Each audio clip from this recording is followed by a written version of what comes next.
11th public exam ரிசல்ட்டில் அதுவும் physics mark பார்த்து ரொம்ப எஃபர்ட் ஆகிருப்பீங்க. ஏன்னா இந்த ஃபிசிக்ஸ் நிறைய பேர் மார்க் கம்மியாக இருக்கும்.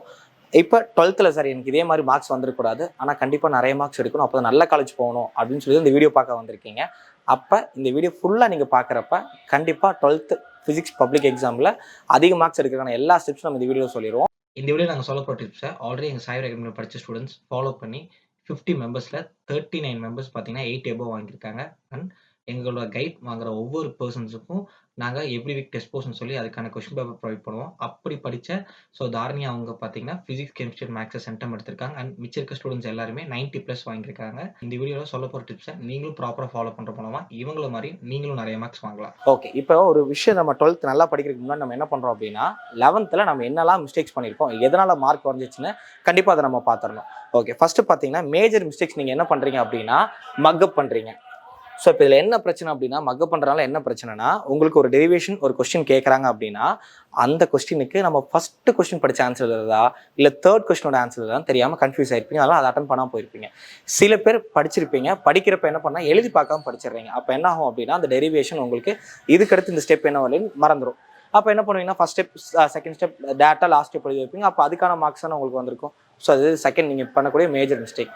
அண்ட் தேர்ட் பார்த்தீங்கன்னா அதிலே என்ன பண்ணுறீங்க அப்படின்னா, ஒரு லெசன் இருக்குன்னா லெசனில் வெரி இம்பார்ட்டன்ட் மட்டும் படிக்கிறது இல்லை அப்படின்னா அந்த லெசனில் 5 கொஸ்டின்ஸ் 5 லாங் ஆன்சர்ஸ் இருக்குது அப்படின்னா அதில் 3 கொஸ்டின்ஸ் நல்லா படிச்சிருது, 2 கொஸ்டின் விட்டு போவீங்க.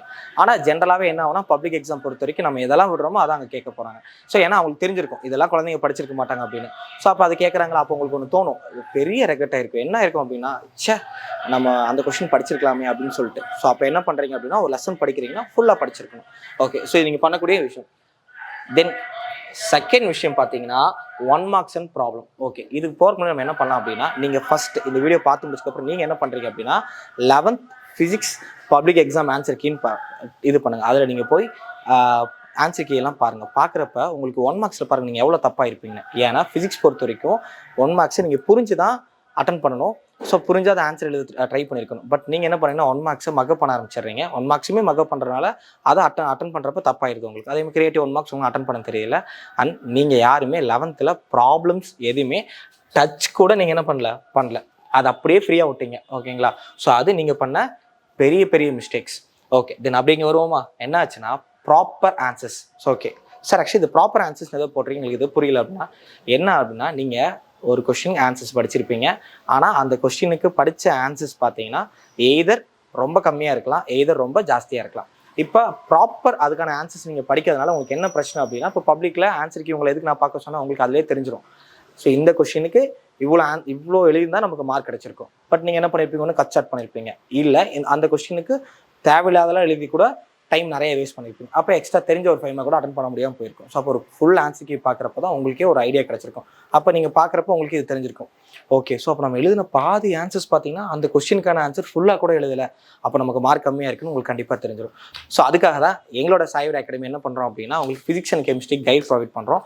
இதில் இருக்கிற ஆன்சர்ஸ் எல்லாமே பார்த்தீங்கன்னா பப்ளிக் பேஸ்ட் இருக்கிறனால உங்களுக்கு என்னன்னா எழுதினாலே ஃபுல் மார்க்ஸ் வர மாதிரி தான் இருக்கும். அண்ட் கெமிஸ்ட்ரி பொறுத்த வரைக்கும் பார்த்தீங்கன்னா கிரியேட்டிவ் நிறைய கேட்பாங்க, அதாவது புக்கிங்ஸ் இதை கேட்க போகிறாங்க. அப்போ அதை அட்டன் பண்ணுறதுக்காக அடிஷ்னல் கொஸ்டின்ஸ் நம்ம கொடுத்துட்றோம்.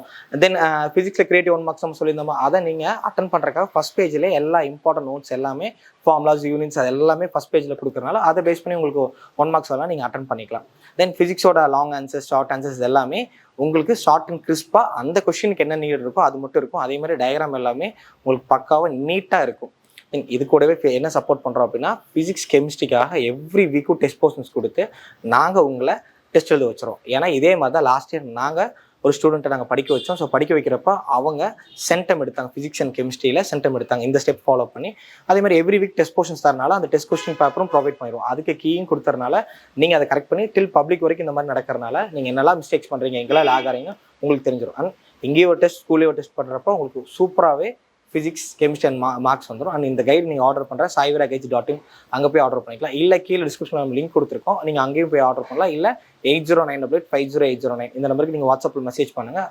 கைடை பற்றி கம்ப்ளீட்டாக அண்டர்ஸ்டாண்ட் பண்ணிக்கோங்க, கண்டென்ட்ஸ்லாம் என்னென்ன இருக்குன்னு கேளுங்க, பாருங்கள், வாங்கி பார்த்துக்கப்புறம் ஓகே இதெல்லாம் நமக்கு கரெக்டாக தான் இருக்குன்னு நினச்சக்கப்புறம் நீங்கள் ஆர்டர் பண்ணுங்கள். ஸோ ஓகே, வாங்க கம்மிங் டு த வீடியோ. இப்போ ஒரு ப்ராப்பர் ஆன்சர்ஸ் தெரியாதனால நம்ம என்ன ஆச்சு, நம்ம இது பண்ணல. அதுக்கப்புறம் கடைசி ஸ்டெப் என்ன, ப்ராப்பர் டெஸ்ட்டு. ஸோ என்னன்னா நீங்கள் எல்லாம் படிச்சிடுறீங்க, ஆனால் ஒரு ஃபிசிக்ஸ் ஒரு ஃபஸ்ட் லெசன் எடுத்தீங்கன்னா எப்போ நீங்கள் ஒரு எக்ஸாம்பிள் ஜூனில் படிச்சிருப்பீங்க, டேரெக்டாக ஜூலை எப்போ தான் ஒரு டெஸ்ட் எழுதிருப்பீங்க. அதுக்கப்புறம் அதை எப்போ நீங்கள் தொட்டிருப்பீங்க அப்படின்னா டிசம்பர் மாதம் தான் அந்த ஜூன் மந்த் படித்த போர்ஷனை ரீகால் பண்ணியிருப்பீங்க. அப்போ உங்களுக்கு எவ்வளோ ஞாபகம் இருக்கும்? திருப்பி ஃப்ரெஷ்ஷாக தான் படிக்கிற மாதிரி இருக்கும். அப்போ இந்த தப்பை இனிமேல் நீங்கள் பண்ணவே கூடாது. ஓகே சார், இப்போ நீங்கள் நான் என்னெல்லாம் மிஸ்டேக் பண்ணிட்டீங்கன்னு சொல்லிட்டீங்க. சரி ஓகே சார், எனக்கு இப்போ வரைக்குமே ஃபிசிக்ஸை எப்படி நான் படிக்க ஸ்டார்ட் பண்ணணும் அப்படின்னு எனக்கு தெரியல. நீங்கள் ஒரு ப்ராப்பர் ஐடியா கொடுத்துருங்க சார், கண்டிப்பாக அதை நான் ஃபாலோ பண்ணுறேன் அப்படின்னு நீங்கள் நிறைய பேர் எங்களுக்கு கமெண்ட்ஸில் கேட்டிருந்தீங்க. உங்களுக்காகவே ஒரு ப்ராப்பரான ஐடியா தரோம். எப்படி அப்படின்னா, இப்போ ஒரு ஃபிசிக்ஸ் இருக்குது. ஸோ அதை நீங்கள் என்ன பண்ணுறீங்க அப்படின்னா, சரி எக்ஸாம்பிள் நம்ம இதில் ஃபர்ஸ்ட் லெசன்ஸ் கொடுத்துருக்கோம். இது யூனிட் 1 எலக்ட்ரோஸ்டாட்டிக்ஸ். இப்போ இந்த லெசனை நாங்கள் சொல்கிற மாதிரி தான் நீங்கள் படிக்க ஆரம்பிக்கணும். எப்படி அப்படின்னா, ஒரு டாபிக் எடுத்துக்கோங்க. சரி எக்ஸாம்பிள் ஃபர்ஸ்ட் லெசனில் பார்த்தீங்கன்னா எலக்ட்ரோஸ்டாட்டிக்கில் சார்ஜஸ்லேருந்து பார்த்தீங்கன்னா டைபோல், அதுக்கப்புறம் பார்த்தீங்கன்னா அதோட சார்ந்த force, electric field, dipole, electric ஃபீல்டோட டைபோல், அதுக்கப்புறம் அதோட டார்க், இது எல்லாமே வந்து ஒரு கான்செப்ட் கீழே வந்துடும். இப்போ நீங்கள் என்ன பண்ணணும்னா, இந்த கான்செப்டை ஒரே நாளில் உட்காந்து நீங்கள் பார்க்கணும். பார்க்குறப்ப எப்படி நீங்கள் நோட்ஸ் எடுத்துருக்கணும் அப்படின்னா, எதர் நீங்கள் லெசனோட பேஜஸ்லேயே நீங்கள் அண்டர்லைன் பண்ணிக்கலாம், இல்லை இந்த மாதிரி தனியாக ஒரு நோட்ஸ் எடுத்துக்கோங்க. ஸோ நீங்கள் கைடு வாங்குறப்ப இந்த நோட்ஸ் நம்ம உங்களுக்கு ப்ரொவைட் பண்ணிடுவோம். ஸோ நான் தனியாக சரி ரொம்ப டைம் ஸ்பெண்ட் பண்ண முடியாதனால ஸோ இந்த நோட்ஸே எங்களுக்கு கொடுக்கறனால நம்ம கொடுத்துரும். ஓகே, இப்போ வந்து யூனிட் 1 எலக்ட்ரோஸ்டாட்டிக்ஸ் இருக்கா. இப்போ types of charges, positive, negative, அதுக்கப்புறம் சேம் சார்ஜ்னா என்ன பண்ணியிருக்கோம், ஆப்போசிட் சார்ஜா என்ன பண்ணிருக்கும். இது வந்து என்னன்னா நாங்கள் எப்படி எடுக்கணும்னு சொல்கிறோம். உங்களுக்கு எப்படி தோணுதோ நீங்கள் அந்த மாதிரி கூட எடுத்துக்கலாம். Basic problems of electric charge, அது கீழே என்ன டாபிக்ஸ் வருது அதை நோட் பண்ணிக்கணும். நெக்ஸ்ட் என்ன பண்ணுறீங்க அப்படின்னா, நான் ஃபஸ்ட்டு அந்த இதில் சொன்னேன் உங்களுக்கு 1 மார்க்ஸ் அண்ட் ப்ராப்ளம் டச் பண்ணுறதே கிடையாது. இப்போ என்ன ஆகுனா, இந்த மாதிரி நோட்ஸ் எடுக்கிறப்ப அதுக்கு கீழே ரிலேட்டடாக இருக்கிற ப்ராப்ளம் நீங்கள் ஒர்க் அவுட் பண்ணிக்கலாம். இந்த மாதிரி கொடுத்துருக்கு பாருங்க, எக்ஸாம்பிள் 1.1. தென் அதுக்கப்புறம் பார்த்தீங்கன்னா கூலும்ஸ்லாம். ஸோ அது கீழே என்னென்ன டாபிக், அது கீழே வர நோட்ஸ் எடுத்துடணும். ஸோ அதை பேஸ் பண்ணி பார்த்தீங்கன்னா உங்களுக்கு F is equal to K Q2 by R square. இதில் கேயோட வேல்யூ என்ன, வேல்யூ ஆஃப் F நாட் என்ன, இது புக்ஸில் அண்டர்லைன் பண்ணலாம், இல்லை தனியாக எழுதலாம். ஓகே சார், இப்படியா நான் எடுக்கணும், இதனால் என்ன யூஸ் என்னன்னா, இப்போ ஒரு லெசனோட அந்த கான்செப்டை கம்ப்ளீட்டாக அண்டர்ஸ்டாண்ட் பண்ணிடுறீங்க. இப்போ ஒரு புக் பேக்கில் ஒரு 2 மார்க்ஸ் இருக்குது, ஒரு 3 லாங் ஆன்சர்ஸ் இருக்குது. இப்போ என்னன்னா, இந்த கான்செப்ட் ஒட்டி இருக்க 1 marks problem, long short answers என்ன பண்ணுறீங்க, ஜஸ்ட் கொஸ்டின் பார்க்குறப்ப உங்களால் ஆன்சர் பண்ண முடியும். இப்போ என்ன பண்ணி அதை அப்படியே பார்த்துட்டு ஓகே இதெல்லாம் நம்ம பார்த்துருக்கோம்னு சொல்லிட்டு எக்ஸாம்பிள் டிஃபைன் எலக்ட்ரிக் டைபோல் மொமெண்ட்னு ஒரு கொஸ்டின் புக் பேக்கில் இருக்கும். இப்போ நீங்கள் என்னன்னா, இதை நீங்கள் இந்த நோட்ஸ் எடுக்கிறப்ப கண்டிப்பாக உங்களுக்கு அது தெரிஞ்சிருக்கும். அப்போ நீங்கள் என்ன பண்ணலாம், அது ஈஸியாக உங்களுக்கு வந்து ஒரு டைம் சொல்லி பார்க்குறப்பே மைண்டில் ஏறிடும். அண்ட் டெரிவேஷன்லாம் பார்த்தீங்கன்னா கண்டினியூட்டியோட பார்க்குறப்ப தான் டெரிவேஷன் இன்ஃபேக்ட் நல்லாவே புரியும். நீங்கள் பண்ணக்கூடிய மேஜர் மிஸ்டேக்ஸ் என்ன தெரியுமா, ஃபிசிக்ஸ் புக் பேக் தான் கேட்க போகிறாங்க அப்படின்னு சொல்லி என்ன பண்ணுவீங்கன்னா, புக் பேக்கில் இருக்க கொஸ்டின்ஸை அப்படியே ஆர்டராக வருவீங்க. அது சம்டைம்ஸ் அந்த ஆர்டரை வந்து மாற்றி கொடுத்துருப்பாங்க. இங்கே ஒரு 2 மார்க்ஸ் இருக்கும், அடுத்து இங்கே பார்த்தீங்கன்னா ஒரு 5 மார்க்ஸ் இருக்கும். அந்த 2 மார்க்ஸ் அண்ட் 5 மார்க்ஸ் சேர்த்து படிக்கிறப்ப தான் கண்டினியூட்டி இருக்கும். அது நீங்கள் வேறு டைமில் படிக்கிறப்ப புரியவே புரியாது. ஸோ இப்படி நீங்கள் படிக்கிறப்ப ஸோ அந்த லெசனோட 1 marks, problem, short answers, long answers ஒரே டைமில் கவர் பண்ணிடலாம். அண்ட் டெரிவேஷன் நீங்கள் எழுதியும் பார்த்துட்டு போகிறீங்க. உங்களுக்கு வந்து அந்த ஃபிசிக்ஸ் கஷ்டமாக இருக்குன்னு ஃபீல் பண்ணவே பண்ணேன். ஏன்னா நிறைய குழந்தைங்க ஃபிசிக்ஸ் டெரிவேஷன் பார்த்தா ரொம்ப ரொம்ப ரொம்ப பயப்படுறீங்க. சார் என்ன சார் இவ்வளோ டெரிவேஷன்ஸ் கொடுக்குறீங்க, இவ்வளோ டெரிவேஷன் நான் படிக்கணுமா, ஒரு 100 மார்க்ஸ்க்காக நீங்கள் ரொம்ப ரொம்ப நிறைய டீச்சர்ஸ்ட்டு கேட்டிருப்பீங்க. ஓகே, ஸோ அதை லீவ் இட் அஸ் இட். இந்த ஆர்டரில் படிக்கிறப்ப கண்டிப்பாக உங்களுக்கு ஃபிசிக்ஸ் என்றைக்கும் கஷ்டமே கிடையாது. ஓகே சார், இதை எங்களுக்கு இன்னும் கொஞ்சம் ப்ரீஃபாக எப்படி எடுக்குன்னு கூட சொல்லுங்கள். என்னன்னா, இப்போ ஒரு டாபிக் இருக்குது உங்களுக்கு ஃபுல், அந்த டாப்பிக்கில் ஒரு 5 சப் டாபிக் வருது அப்படின்னா அதில் ஃபஸ்ட்டு ஒரு 3 சப் டாபிக்ஸ் எடுத்துக்கோங்க. எடுத்து அதை பற்றி அண்டர்ஸ்டாண்ட் பண்ணுங்கள். அந்த 3 சப் டாபிக்ஸ் முடிச்சிட்டிங்க, ரொம்ப டைம் எடுத்துருச்சு அப்படின்னா அதை சார்ந்து இருக்க உங்களுக்கு 1 மார்க்ஸ், லாங் ஆன்சர்ஸ், ப்ராப்ளம் எல்லாமே கண்டிப்பாக எழுதி பார்த்துருங்க. அது ரொம்ப ரொம்ப பெஸ்ட். ஃபஸ்ட் டைம் படிக்கிறப்ப எழுதி பார்த்துருங்க. இப்படி படிங்க, ஃபிசிக்ஸ் ரொம்ப ரொம்ப ஈஸி. சரி ஓகே, ஸோ இந்த வீடியோட 3rd செக்மெண்ட் என்னென்னு பார்த்தீங்கன்னா, இந்த ஃபிசிக்ஸில் என்ன லெசன்ஸ் இருக்குது, அதே மாதிரி என்னென்ன மந்தில் என்னென்ன நம்ம படிக்கணும் அப்படிங்கிற ஒரு கம்ப்ளீட் லெசன் தான் நம்ம தரோம். ஓகே வாங்க. ஸோ ஜூன் மந்த் நீங்கள் என்ன படிக்க போகிறீங்க அப்படின்னா, first and second lesson. Okay, இதில் ஃபர்ஸ்ட் லெசன் பார்த்தீங்கன்னா ரொம்ப நிறைய இருக்கும் கான்செப்ட்ஸ் எல்லாம். அண்ட் செகண்ட் லெசனில் ரொம்ப சின்ன லெசன்ஸ் தான் இது, ஆனால் செகண்ட் லெசனில் ப்ராப்ளம் ஜாஸ்தியாக இருக்கும். ஸோ 1 and 2 நீங்கள் ஜூன் மந்தில் முடிச்சிருங்க. And July month 3 and 4. Okay, இந்த 3rd and 4th லெசன் பார்த்தீங்கன்னா ரொம்ப ரொம்ப ரொம்ப ஒரு பெரிய லெசன். அண்ட் 4th லெசன்லாம் பார்த்தீங்கன்னா அது போயிட்டே இருக்கும், கான்செப்ட்ஸ் நிறையா இருந்துகிட்டே இருக்கும். பட் அது படிக்கிறப்ப மட்டும் ஐயோ ஏன்டா நம்ம இந்த குரூப் எடுத்தோம் அப்படின்னு தோணும். பட் விட்டுருங்க, அந்த 4th லெசன் மட்டும் கொஞ்சம் கஷ்டமாக இருக்கும். பட் அதை நீங்கள் கேப் விட்டு கூட படிச்சுக்கோங்க. ஓகே, ஆகஸ்ட்டில் பார்த்தீங்கன்னா 5th and 6th lesson. Before that ஜூலையில் நீங்கள் இப்போ இந்த 3 and 4 முடிக்கிறப்பவே உங்களுக்கு ஒரு ஃபர்ஸ்ட் மிட்டம் வந்துடும். அப்போ அந்த எல்லா லெசனும் நம்ம சேர்த்து அங்கே ஒரு டைம் டெஸ்ட் எழுதிடுவீங்க. ஸோ அப்போ உங்களுக்கு கண்டிப்பாக மறந்துடாது உங்களுக்கு அந்த இது. தென் அதுக்கப்புறம் பார்த்தீங்கன்னா உங்களுக்கு ஆகஸ்ட்டில் 5 and 6 நம்ம முடிச்சிருக்கணும். தென் செப்டம்பரில் 7th லெசனோட ஃபர்ஸ்ட் ஆஃப் முடிச்சிருங்க. ஏன்னா இது வரைக்கும் தான் உங்களோட குவார்டர்லி போர்ஷன்ஸ் இருக்கும். அதுக்கப்புறம் எக்ஸாம்லாம் முடிச்சதுக்கப்புறம் 7th செகண்ட் ஆஃப் முடிச்சு வச்சிருங்க. ஓகே. தென் அக்டோபர் வரப்ப 8 and 9. ஓகே. இதில் எதெல்லாம் வந்து பெரிய லெசன்ஸ் பார்த்தீங்கன்னா, இதில் 5 and 6ல் உங்களுக்கு 5 ரொம்ப ரொம்ப ரொம்ப ரொம்ப குட்டி லெசன் தான், டக்குன்னு முடிச்சலாம். வித்தின் ஒரு 2 days நம்ம முடிச்சலாம். 6 கொஞ்சம் பெரிய கான்செப்ட் நிறைய இருக்கும், அண்ட் 7மே பெரிய லெசன்ஸ் தான். அப்படியே இங்கே வந்தீங்கன்னா அக்டோபர் மாதம் 8 and 9. இதில் 8 வந்து ரொம்ப குட்டி லெசன், இதுலேயும் ப்ராப்ளம் ஜாஸ்தியாக தான் இருக்கும். அண்ட் 9 இந்த ஒட்டுமொத்த 1 to 11 லெசன்ஸில் 9 தான் வெயிட்டேஜ் ஜாஸ்தி அண்ட் படிக்கவும் ஈஸி. ஆனால் டெரிவேஷன்ஸ் பார்த்தீங்கன்னா 2 டெரிவேஷன் தான் டோட்டலாக இருக்கும், இது எல்லாம் தியரிட்டிக்கலாக இருக்கும், கொஞ்சம் ஈஸியாக படிச்சலாம் 9th லெசன். அண்ட் நவம்பர் மாதம் என்ன பண்ணுறீங்கன்னா 10th லெசன் முடிச்சிருங்க. அண்ட் 10 படிக்கிறப்ப என்ன, இதுவுமே 4th லெசன் மாதிரி தான், ரொம்ப பெரிய நிறைய உங்களுக்கு கொடுத்துருக்கு, நிறைய கான்செப்ட் போயிட்டே இருக்கும், முடிச்சிருங்க. அண்ட் டிசம்பர் அப்போ என்ன ஆகும்னு பார்த்தீங்கன்னா இது எல்லாம் சேர்த்து உங்களுக்கு டெஸ்ட் வரும். ஓகே. இப்போ என்னன்னா நீங்கள் இந்த 1, 2, 3, 4, 5 அண்ட் 6 அப்புறம் 7ல் ஒரு ஆஃப், இதெல்லாம் செப்டம்பர் வந்து டெஸ்ட் எழுதிடுவீங்க.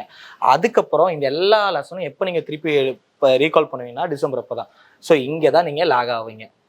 ஓகே. அப்போ என்ன பண்ணலாம் அப்படின்னா இங்கே முடிகிறப்பவே அக்டோபர்ல என்ன பண்ணணும், நம்ம அக்டோபர்லேயும் சேர்த்து நம்ம நல்லா படிச்சுக்கணும். அக்டோபர்லையும் இப்போ எக்ஸாம்பிள் அக்டோபரில் 1, 2 ரீகால் பண்ணிடுங்க. அடுத்து 1, 2, 3 வரைக்குமே நம்ம ரீகால் பண்ணிடலாம். அடுத்து நவம்பரில் என்ன பண்ணுறோம் அப்படின்னா ஒரு 4, 5 ரீகால் பண்ணி வச்சுருங்க. அடுத்து டிசம்பர் வரப்போ 6, 7 ரீகால் பண்ணுங்க. அப்புறம் அது போக இது எல்லாமே இங்கே திருப்பி நம்ம பண்ணுவோம்.